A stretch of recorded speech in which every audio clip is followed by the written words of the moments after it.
Welcome to the Agile in Action podcast. I am your host, Bill Raymond, and today we are joined by Douglas Squirrel. Douglas, how are you today? I'm doing great. It's a sunny day in England.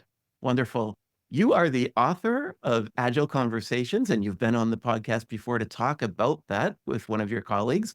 And you are an expert in making tech teams profitable. So we're going to talk about living in a world of complexity. But before I do, I always like to ask this question: what does agility mean to you? An overused term for software teams, so I'd prefer not to use it too much. Where I really want people to be agile is in experimentation. I want them to find out more about the space they're in, and software is uniquely, wonderfully placed for that because it costs you nothing to try again. And what's so sad is so many of us have a very high bar for how good our software should be, and I wish we would all put that bar right at the bottom so that we could experiment more. Yeah, I think that's great advice. This is something that we sometimes just jump into. We have this idea, let's implement that idea, as opposed to let's try out some of those concepts and make sure they work for our customer and they're adding value. And the great thing is we can find that out quickly. And so many folks have a negative reaction to the idea that an experiment might fail. But in fact, in the quadrant we live in, that's where we're going to get into this complexity idea. The quadrant we live in, that's the only option. The only thing we can do is to do experiments. But we fool ourselves into thinking we actually know how things work, and we don't.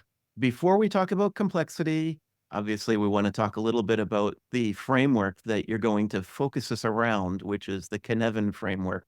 Your Welsh is really good, Bill. Thank you very much. I have it here spelled as Kuhnevin, which is exactly not how you're supposed to spell it.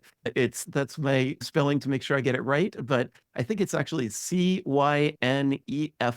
Look, you write, you speak, you're perfect. You should move to Wales. Okay, perfect. That sounds good. So let's see if you could just maybe give us an overview as to what the Cynefin framework is. I certainly can. So it was invented by a guy. Guess what? He's a Welsh guy, and his name is David Snowden. Most people call him Dave. And Dave had this wonderful idea when he was at IBM and he saw repeated issues coming up in his consulting work. What it basically gives you is a way of orienting yourself. It's a way of understanding if you're dropped onto a mountain like Snowdon in Snowdonia in Wales, which I think Dave may be named after, a big mountain in Wales. You might say, well, I don't know if I'm in the north face or the south face. I don't know where I am. I don't know how to go up or down. The framework gives you a way to figure out where am I and what should I be doing next.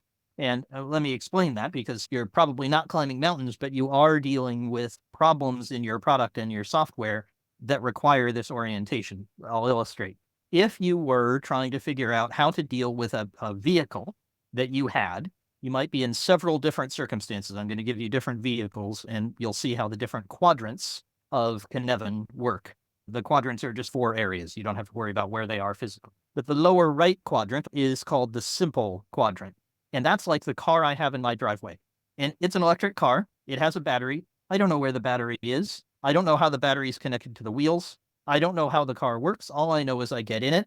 I turn the wheel. I push pedals and buttons and things, and the car takes me places. Anybody could figure that out. You don't even need the manual. It's very simple to understand what's happening in that car. With me so far? Yes. Excellent. So the next quadrant is the next most complicated, and it's called the complicated quadrant. Imagine now, instead of my car, I have a Formula One car. It's ready to go on a race at Monaco or wherever. Now, if I were to climb in there, I couldn't find the gear shift, because gear shifts in Formula One cars aren't where they normally are. And figuring out even how to put fuel in it or anything like that, completely beyond me. I wouldn't have the first idea. However, there are people who know everything about Formula One cars. They're super duper experts, and I could hire Lewis Hamilton or Max Verstappen or one of those people. I don't follow this sport, but I could hire them, and they could come to my house and they could drive the car. So the complicated domain is the world of experts. There are rules for what you should do. They're not obvious or simple to people like you and me, but you can get an expert and you can follow the rules. This is the most attractive quadrant. This is the one we keep thinking we're in, because we think, gosh, how hard could this software be? Wait a minute. People have been building e-commerce websites all the time. I remember building one in which we had 4,000 new products every week. And it looked like you could just use Shopify. Boy, you could not use Shopify. Boy, that did not work. And it looked like it was complicated, but in fact, it was complex. So that's the next quadrant over. And that's the one where almost all of the viewers and listeners here live in, but you don't know it. And it's easy to fool yourself here in the complicated quadrant. In the complex quadrant, you have a new car that no one has ever driven, or even better example, you're a test pilot in a new airplane that has never left the wind tunnel. Now, the problem with a new airplane is there are so many different components. It's 10 times more involved and intricate than a Formula One car.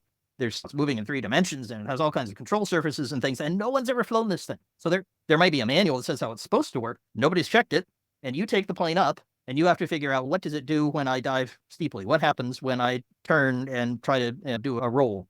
And you find out suddenly the plane falls apart and you have to eject. So you don't know that these are the characteristics of the airplane, and no one in the world knows. You can't hire an expert. No one's ever flown it before. That's what we are normally in software, even though we fool ourselves that we're in complicated. Now, I'll say more about that in a minute, but let me get to the final one, which is, if we go all the way around, chaos. Most people never encounter chaos. It would be unusual to encounter it. That is like an airplane in a tailspin. So if you just see the plane just spinning around, there's no connection to what you do with the controls. You pull back, you push forward, something else. What you do has no effect on the situation. All you can do, there are no rules, there is no connection. All you can do is try stuff and hope to get yourself into one of the other quadrants. So that's unusual, although lots of people think they're in a chaotic situation. They think there aren't any rules here. My organization is just insane and doing crazy stuff, so all I can do is keep my head down.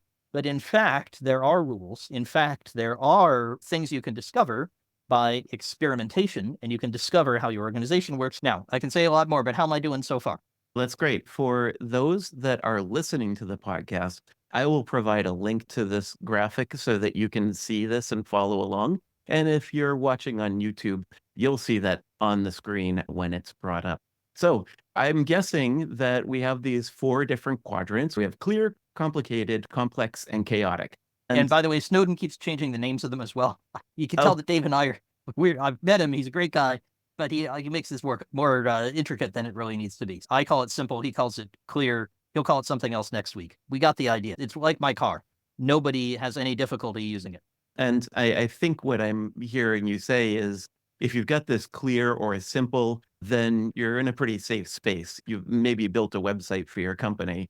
If you're getting into complicated, then maybe you're starting to create something that's unique, but you're maybe pulling together other technologies that exist. Whereas when you get into and people have done it before. That's the crucial thing with complicated, is that it's well understood how to do it. So building a website in 1999 was a pretty complex activity. Nobody really built an e-commerce website before. Amazon and a few others had made it, but buying stuff on the web, really not well understood. 2007, 8, 9, I remember looking up websites that said things like, so you want to add a button. We were all trying to figure out how this stuff worked in the aughts. And now we have things like Wix. We have Squarespace. We have stuff that'll just make it for us. And we all have Facebook pages and such. So building a website has made that full journey from, hey, nobody understands how to do this. We're discovering the rules that are there, but we don't know, to complicated, where you need experts. And when you hire them, they can do it for you. And now anybody can do it. It's now moved into the simple realm. I would like to understand this chaotic environment and what that looks like. Also, if it's a good thing or not. It can be a good thing. Entering chaos can be tremendous for creating very new, innovative ideas if you do it intentionally. If you say, all right, I'm now going to enter this domain where not only no one understands the rules, but there are no rules. And this is new and unshaped, that we're going to generate a whole bunch of new things, but we don't know where we're going to wind up. We don't know what outcome we're going to get. Now, I'm trying to think of a positive example. While I'm thinking of that, I'll give you a very simple negative example. I remember being woken up at 1 a.m. when I was working in an e-commerce company, the same one with the 4,000 new products every week. And I was woken up by our hosting company, and I groggily tried to figure out what was going on. Eventually, I figured out we were under distributed denial of service. So there was so much traffic coming to our website, we'd actually knocked out the data center. So the entire hosting provider said, nobody who buys our services can use their services because your website, so you better do something about it. I didn't have control over it. There were things that the hosting company was doing, and I more or less was an observer, and I could just watch them try to filter the traffic and stop things coming in. But those weren't my servers. Those weren't my firewalls and so on. It was upstream from me. And I could observe that our website was definitely down. Nobody could buy anything. Luckily, it was 1 a.m, so we didn't have quite so many people purchasing cheap handbags on our website. But in that circumstance, I really didn't have any control, and no action I could take would have an influence on what happened. Now, I'll try to come up with a positive example for you. When somebody like Pixar, really creative, really innovative movie studio, gets a bunch of really clever people together in a room to come up with a new exciting movie, they really don't have much control. The people who put them in the room can't say, we'll make sure we put this person in the room and then it'll turn out to be a cowboy movie. We need a Western, we'll put the Western expert in there. Because when you get really creative people with a really fantastic process, like Pixar has, they may come up with a completely different movie, not the one you expected. And that's a good thing. So you want that disconnection between the actions and the results when you can plan for it and you're happy with completely different results, because they'll come up with an amazing super duper movie, but you can't control it or say, by putting these folks together in this way, we'll come out with this result. So there's a positive and a negative example of chaos in software, at least adjacent realms. Because we deal in these complex environments, and sometimes we do find ourselves shifting into this chaotic environment. Sometimes it's hard to get ourselves out of chaotic environments very often if it remains that way too long. So I'm curious, what are some of the things that we need to do to deal with burnout? Burnout is a different topic, so I'm very happy to touch on burnout. If you were to be in either of these environments without control for a long time, you would definitely get to burnout. Simple and complicated usually don't have burnout associated. They have boredom. The people get ennui. They get, oh man, anybody could do this. We got an expert here telling us what to do. Why am I here? So the kind of danger on that side of the equation is just too boring, and people leave if they want to be excited by new, clever things. But on the other side, you're right. If you allow chaos to reign for a long time, people say there's just nothing I can do. The most important thing to do, especially in complex, but it also works in the chaotic environment, is to try things. And so that's why I'm always coaching my clients and helping people on my forum and so on to do more and more experiments and to praise results, whatever they might be, and to get their cycle time as low as possible, so that the time between when you have an idea and you say, I'd like to try this experiment, maybe this would improve our conversion rate, maybe this would improve our customer satisfaction, maybe fewer people would churn or complain to customer service if we had this feature. You want to be able to get from that idea to measuring that it's a reality or not, to sensing whether it worked or not, in as fast as possible. I usually teach people to do that within 1 day. That's a fast turnaround. It's an extremely fast turnaround, and it's so fast that engineers and others often say, well, that's impossible. We could never do that. And I have a standing bet on my website, which I'm happy to fulfill with your listeners and viewers. If you can find something that you think couldn't possibly be tested at that speed, please get in touch with me and I will buy you a beer if you can find one that I can't do. I have never had to buy anyone a beer, because if you work closely enough and thoroughly enough at it so that you can experiment, you get a meaningful experiment, maybe a tiny experiment, maybe the smallest possible change, but it will tell you, am I on the right track or not? And that's the exploration philosophy that you need in the complex domain, which you almost certainly are in. And it's very different from the let's go from A to B philosophy that you have in complicated and simple, where you're simply saying, look, everybody knows how to do this, or an expert knows how to do this. We just have to follow the steps. This is a territory with no maps, and we need to make the maps as we go. Yeah. Now, I'd like to explore this a little bit more, because we just did a short series on delivering value within product teams. As a matter of fact, when this publishes, there will have already been a person named David Pereira, who is an author of the book Untrapped. And he postulates that a lot of teams aren't focusing enough on delivering value to the customer. Reduce your backlog, get things off of that backlog that don't matter, rethink how you're going to do your product in the here and now, thinking about how you're going to develop in the future, but only the short future, to make sure that you are delivering value to the customer. And we've had a few other podcasts similar to that, where we're talking about delivering value. And in my mind, what you're saying makes sense, to test and validate with the customers. But we also have this drive to make sure that anything and everything we do has value. But what you said is maybe try a few different things.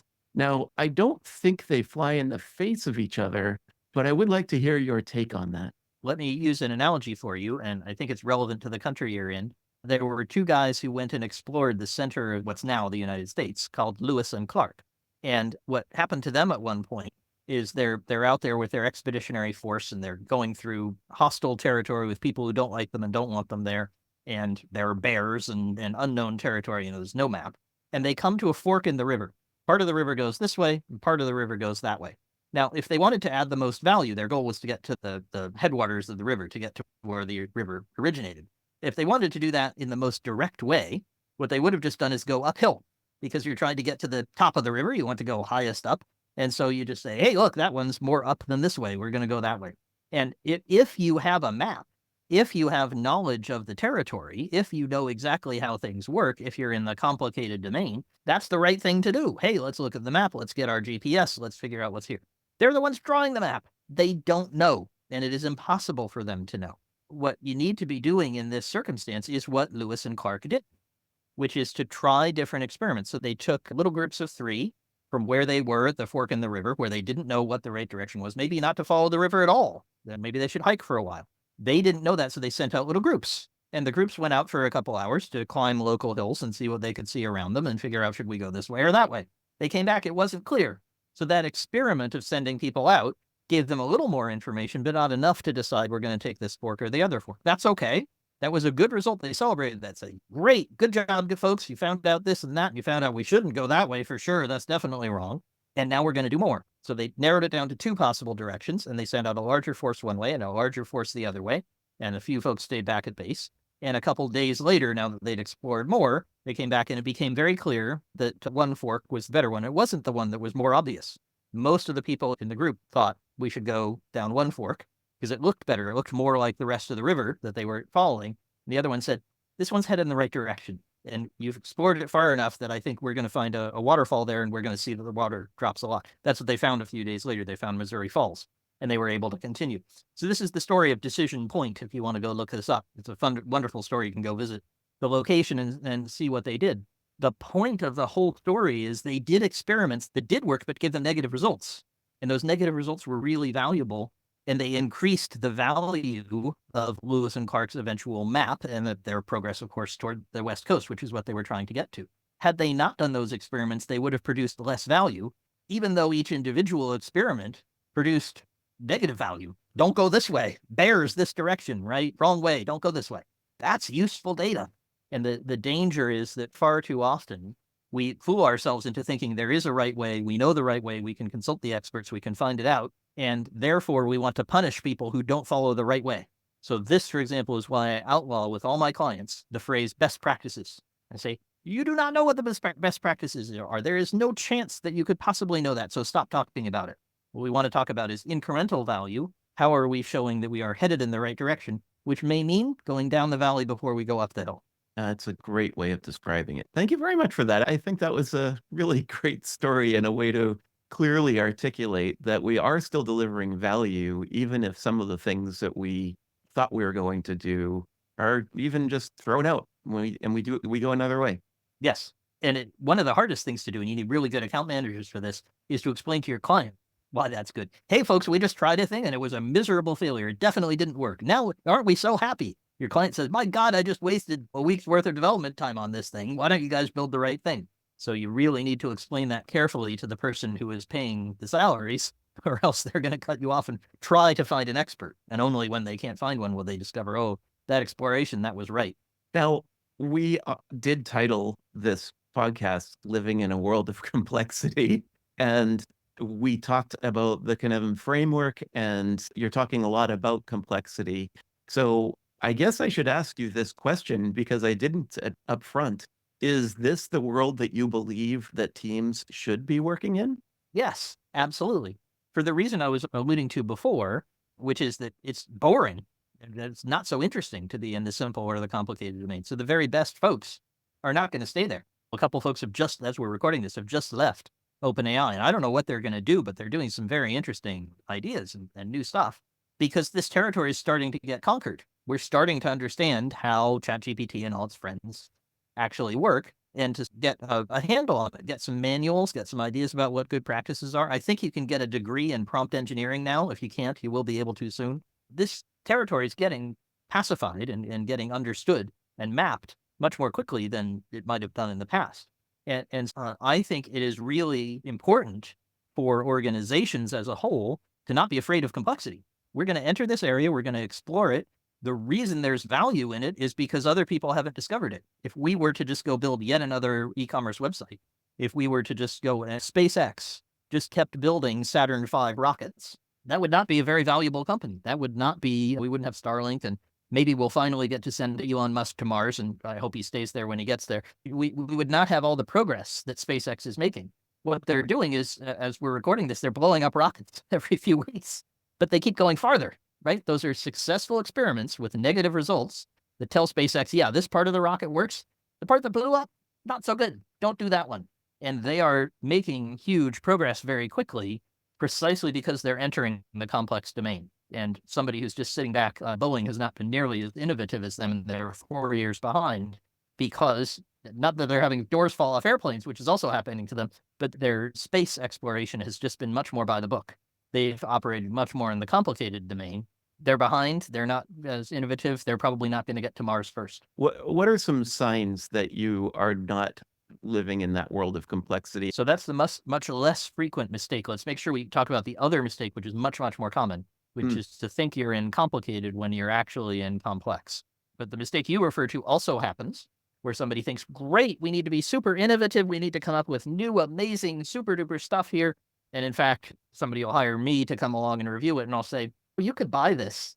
There's no reason why you should be building this software because this is actually a solved problem. This is much more egregious, but more memorable for your listeners. But you can map to all kinds of things where people are typically, the error is to build where you could buy, where you're doing not invented here. And you say, we can do it better. The most extreme example of this is that somebody came to me and said, Squirrel, I want to tell you about my amazing new startup. We've spent years working on this. We have really clever people. We've invented this fantastic technology. It's really going to revolutionize mobile devices. I said, great, I have a phone. This is when phones were relatively new. iPhones were still a kind of nifty novelty. And I said, I got one. So show me, what does it do? It turned out that what it boiled down to, they had fancy words for it, but what it boiled down to was is that you could select some text from one app, and then you could cut that text and you could paste it into another app. I said, I hate to tell you, iOS now has that. Apple beat you to it. And you know what? It's kind of commodity stuff. You don't have anything special here. And then the poor guy I was telling this to, just his face fell. He was really depressed once he figured out that what he built was basically cut and paste with fancy names for it. Now, there's a good ending to the story. There's a silver lining, which is once I kind of woke him up to that, he figured out some other things he could do to make sure that he was manipulating text in a better way, had some security aspects to it, and he specialized into an area where he actually did have something innovative, where it actually was complex. But he hadn't noticed that this was pretty well understood, that it was something I could do on my phone without needing his fancy special software, and therefore he was going to have no customers whatsoever. Of course, what he hadn't been doing was to test all the way along. He hadn't been going quickly around the cycle of probe, sense, respond, of try something, get customer feedback, and then continue. Because the first customer would have said, I can already do that. Why would I need one of those? He hadn't done that. He'd done it in secret. And that's one of the dangers that leads you into this realm. So if you're operating in that way, if you're saying to yourself, we have new innovative stuff, it's better than everyone else in the world, and you haven't tested it, you haven't gone out to actual customers and checked it, red flag, danger, stop everything you're doing, go and check that with customers. Because you may be in the complex domain, you may be operating where you need to explore and make decisions like Lewis and Clark, but maybe not. Maybe this is well known or not desired. Then you should try something else. So that's the mistake, that direction.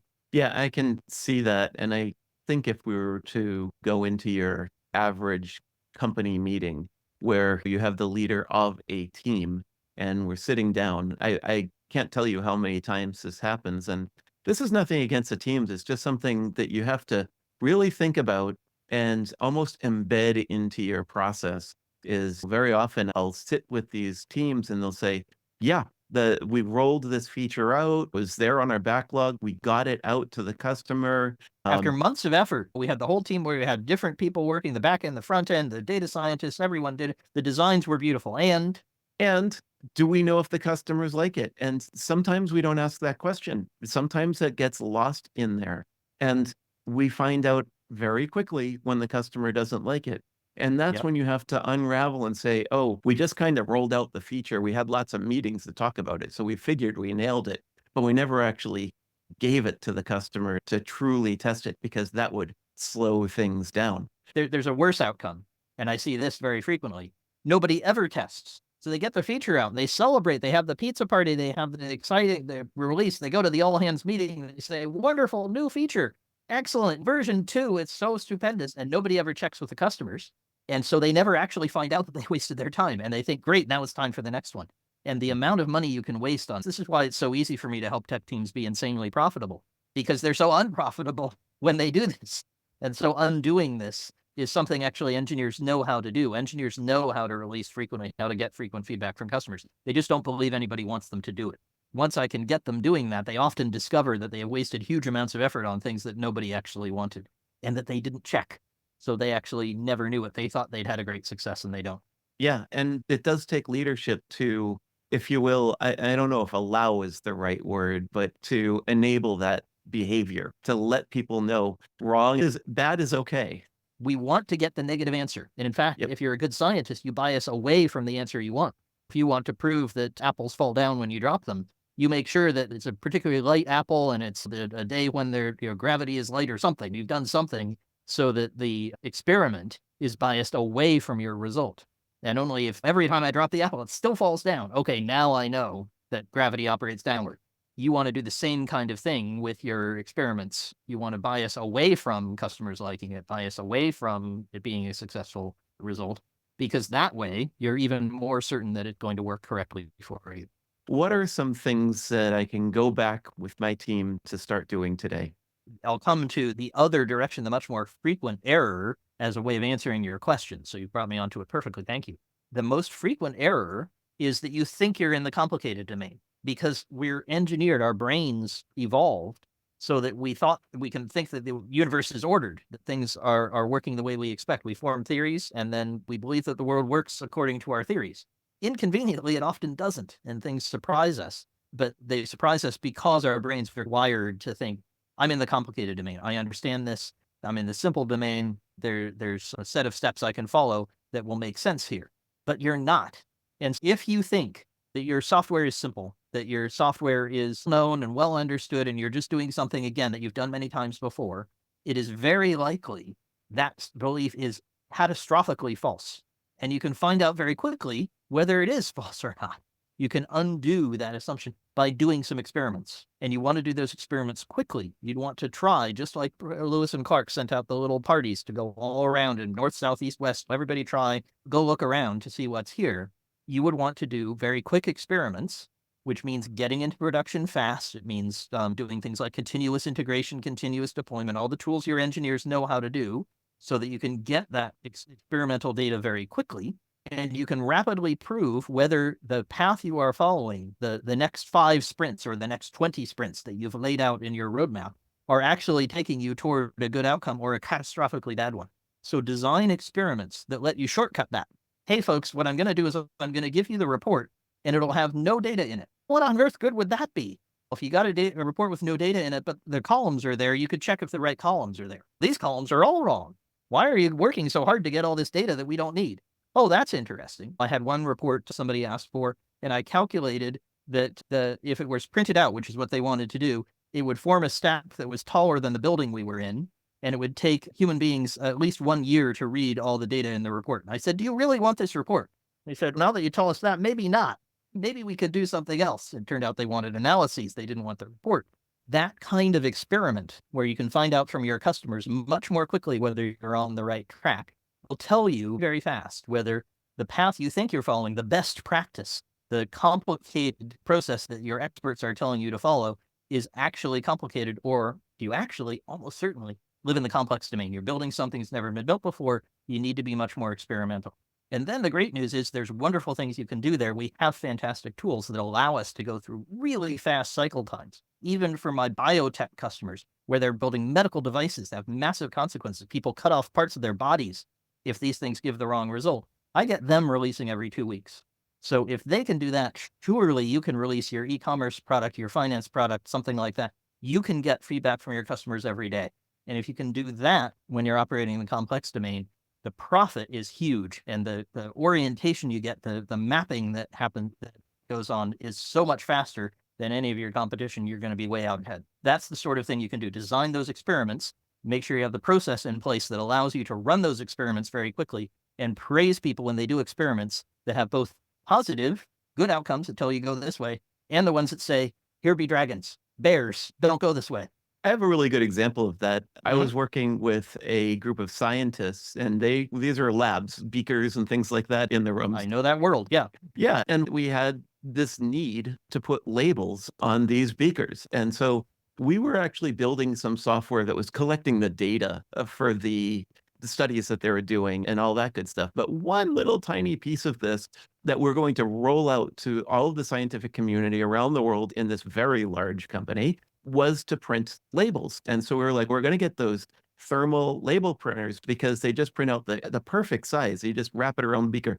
And we tested it. The team was sitting there like trying it out. It printed out the formulas and things like that, all these special characters that were needed. It looked great it to worked you. great. Your experts told you this works great. This is the path. We already have the thermal printers. Everything's great. What went wrong? Yeah. Then it goes into the lab. And I don't know if you know how a thermal printer works, but it uses heat to print. And so when you Yeah, put so the they're gonna label melt. onto an actual beaker with warm liquid, it turns black and you Exactly. don't get a label. Fantastic. And if you had done the experiment by printing one label by hand and putting it on one beaker, you would have found out very quickly whether that works or not. Can I tell you just one more story? Do we have time? Sure, please. There are many stories like this, but this is one of my favorites.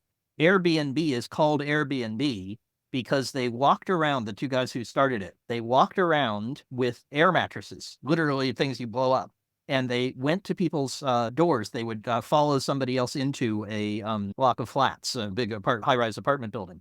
And they would go around, knock on the doors. A lot of people didn't answer their doors. A lot more people said, you guys are nuts. Why are you walking around here with an air mattress? But a few people said, that conference happening down the road, yeah, I know about that. And I'd be happy to have somebody stay in my front room. And they'd say, here's the air mattress.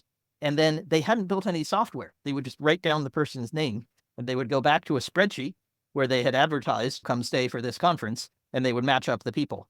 So they did this completely without technology, right? Hardly anything, basically pieces of paper and spreadsheets and things, nothing fancy. And they discovered that, in fact, people wanted to do this. But they could very easily have discovered, and they would have been very happy to discover, that nobody would want to do this, and it was a completely insane business idea, because then they could do something else to try to solve the problem that they were working on. And I'm sure they tried some others that we don't know about that didn't work out so well. That kind of experimentation is exactly what you need. And it's exactly what you could have been doing with your thermal printer and your beakers to try it by hand with no technology and say, does this actually work? Can I use it in a lab? Aha, no. Here are dragons. Let's go somewhere else. Exactly. Yeah, those are great examples. Douglas Squirrel, this has been a great conversation. I really appreciate your time. If anyone wants to contact you, reach out, have a further discussion, how might they be able to reach you? So the best place to go is someplace called squirrelsquadron.com. I'm sure you'll have links in, and everybody knows how to spell squirrel and squadron. And if people go there, I want to make an offer to all of your listeners and viewers. I have a nice little one-page summary that takes you through some of this, and I would love to send that to you that describes some of these techniques and how you can track them and so on, which we didn't have time to cover here. Please get in touch with me at squirrelsquadron.com. You can join my community and get my emails and so on, but basically get in touch with me, and I will get you that additional material that builds on some of the things we were talking about here. I appreciate that very much. And thank you for contributing to the community. I really appreciate that. If you want to reach out to Douglas Squirrel, of course, he just mentioned a few links here. Of course, we will have the full links on the agileinaction.com website, where you'll also be able to read the entire transcript of this podcast, watch the video, and listen to the podcast. But if you happen to be in an app or on YouTube right now watching this, then just go to the show notes, the description, and those links will be there as well. Douglas Squirrel, once again, thank you so much for your time today. Thanks, Bill. Thank you for listening to the Agile in Action podcast with Bill Raymond. Subscribe now to stay current on the latest trends in team organization and agile techniques. Please take a moment to rate and comment to help us grow our community. This podcast is produced in affiliation with Cambermast LLC, and our executive producer is Riyama Dagason. If there is a topic you would like Bill to cover, contact him directly at bill.raymond@agileinaction.com.